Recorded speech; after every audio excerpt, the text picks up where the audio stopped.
The room was silent, not because nothing was happening, but because everything was about to change.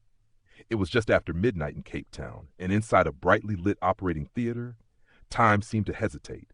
Machines hummed softly, surgical lights burned like small suns. At the center of it all lay a man whose heart was failing, and another heart, still warm with life, waiting nearby. No one in that room could say with certainty what would happen next. All they knew was this: once the first incision was made, there would be no turning back. Dr. Christiaan Barnard stood steady, his face calm but his mind racing. For years, scientists had practiced this operation on animals. The theory worked, the technique made sense, but theory had never faced this moment.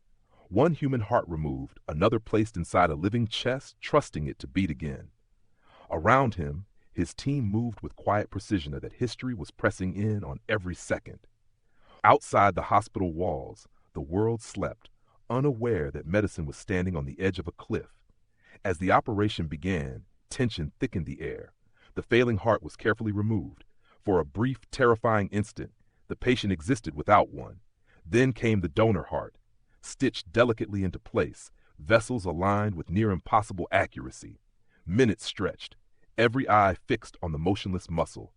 Then came the question no one dared speak out loud. Would it wake up? A subtle jolt, a pause, and then movement. The heart began to beat, not loudly, not dramatically, just a steady, undeniable rhythm. In that moment, the impossible became real. A human being was alive with another person's heart inside his chest. Relief washed over the room, followed by disbelief, then awe. Some held their breath. Others felt tears burn behind their eyes. Medicine had crossed a line it could never uncross. But the story didn't end in triumph alone. The days that followed were filled with uncertainty. The patient survived, but complications loomed.